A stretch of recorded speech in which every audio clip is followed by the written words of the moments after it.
sur la page officielle, c'est-à-dire python.org, on va regarder à ce niveau-là, et on va aller le télécharger. Alors, si vous êtes sur Linux, regardez éventuellement pour installer également une version récente, et je vais vous expliquer juste après.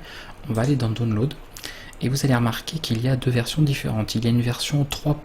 Quelque chose, ça aura peut-être changé hein, selon la date à laquelle vous regardez la vidéo.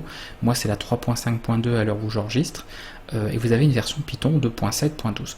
Pourquoi deux versions de projet? Tout simplement que arrivé à la version 3, Python a complètement changé de philosophie, surtout au niveau de sa syntaxe. Il y a beaucoup de choses qui ont arrêté d'être compatibles, il y a beaucoup de choses qui ont été nouvelles, donc ajoutées, et on a eu cette différence entre ces deux langages, puisque les projets par exemple faits avec Python 2.7 ne fonctionnaient plus forcément avec l'interpréteur 3. quelque chose. Donc comme il y a eu une séparation comme ça, il n'y a pas une rétrocompatibilité entre les deux, ils ont décidé de garder les deux versions. Il faut savoir aussi qu'il y a certains logiciels, comme ils utilisent Python pour fonctionner, en sont restés qu'à une version 2.x, je vais dire, donc 2.x parce que c'est toutes les versions antérieures à la 3.0, et du coup, pour éviter que ces logiciels ne fonctionnent plus ou aient des problèmes de compatibilité, on a laissé les deux versions là disponibles, en tout cas une version antérieure à la 3.0 et une version du coup ultérieure à la 3.0. Moi je vous recommande, éventuellement même pour votre Linux, donc voyez pour l'installer, si vraiment vous avez des soucis pour installer Python 3. quelque chose sur votre distribution GNU Linux, demandez-le moi en commentaire, je vous filerai un coup de main, il n'y a pas de souci, je le fais d'habitude, donc n'hésitez pas.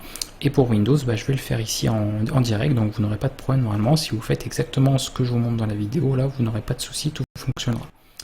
Je vous recommande donc de chercher ici, alors on va aller nous ici, vous allez voir pourquoi.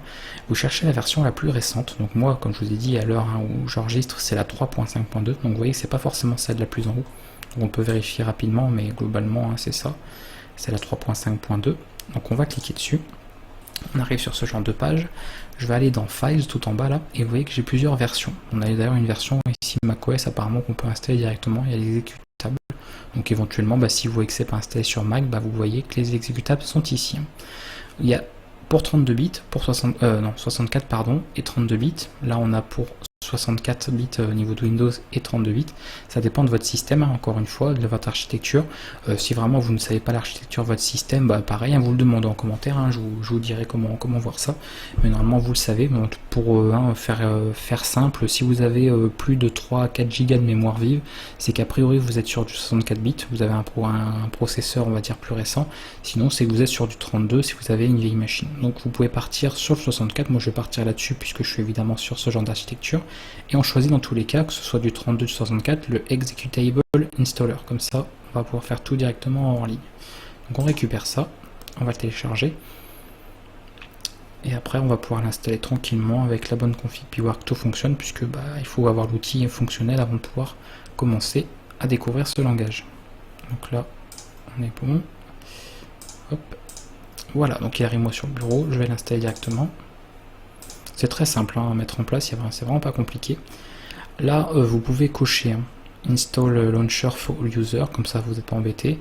Et ça, c'est important de le faire, vraiment cocher cette case-là. C'est pour l'ajouter à la variable d'environnement. À quoi ça va servir cette variable d'environnement? Ça va vous permettre dans le terminal, donc là où on va exécuter nos programmes, de n'avoir à taper que le mot Python pour pouvoir utiliser l'interpréteur Python. Sinon, il faudra taper tout le chemin vers l'endroit où il est installé. Donc je vous raconte pas la galère. Du coup, nous on coche bien cette case surtout, vous cochez bien les deux, et on va l'installer. Donc l'installation par défaut, vous embêtez pas à faire une installation personnalisée, vous aurez comme ça toute fonctionnelle sans problème. Si plus tard on a besoin de rajouter autre chose, on le fera nous-mêmes, c'est mieux de partir comme ça. Là on aura tous les outils, donc il va installer le logiciel et on va pouvoir vérifier que tout fonctionne. Donc je vous dis, utilisez de préférence une version supérieure à la 3. Éviter d'utiliser une version 2, etc. En plus, la syntaxe va être différente. C'est-à-dire qu'au niveau de ce qu'on va écrire comme code, vous n'aurez pas le même code. Donc, je vous expliquerai quand même quand j'aurai l'occasion les différences entre les deux versions, puisque on va dire qu'il y a encore ces deux versions-là qui subsistent. Mais prenez l'habitude de travailler sur Python 3. quelque chose. Comme ça, vous n'aurez pas de soucis et vous aurez quelque chose qui est à jour. Donc voilà, il va l'ajouter à la variable d'environnement. J'espère que je n'ai pas besoin de redémarrer. Pour normalement non, ça va être directement pris en compte. Voilà. Maintenant, vous ouvrez, donc sur Windows, toujours pareil, vous ouvrez un invité de commande, donc c'est CMD, ou invité de commande, vous pouvez taper invite, pardon, de commande, je sais pas pourquoi je dis toujours invité, c'est juste invite. Voilà, et vous allez avoir votre fenêtre, donc pas forcément aussi grosse, moi j'ai juste redimensionné, et on va vérifier. Normalement, en tapant juste Python, voilà, j'ai l'interpréteur qui démarre. Donc l'interpréteur, on l'identifie comme ça, il vous met le nom en plus, et la version 3.5.2, etc. Et on a les 3 flèches. Donc là, normalement, voilà. Donc l'interpréteur, c'est un prompt, comme pour le terminal, l'invite de commande, qui permet de faire du Python. Donc là, je fais des calculs tout bêtes, vous voyez, il me donne les résultats, c'est une calculette en fait. Voilà, ça fonctionne sans problème. Donc on aura l'occasion de voir tout ça.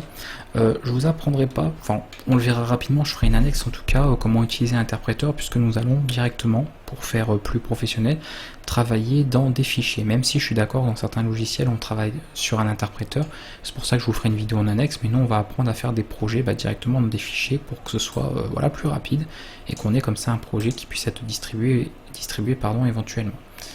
Voilà, donc une fois que c'est installé, si on a vérifié, on fait quitte avec des parenthèses comme ça, voilà. Sinon on ferme la fenêtre, vous embêtez pas. Donc là Python est installé, vous voyez, ça a été très simple et ça fonctionne, il n'y a vraiment rien à configurer, voilà, tout est fonctionnel. Au niveau test de script, on va pas tester de script là, on va en rester là pour cette vidéo, on va se retrouver dans la prochaine pour coder notre premier programme, c'est-à-dire prendre en main un petit peu tout ça, et vous allez pouvoir comme ça commencer l'apprentissage du langage Python.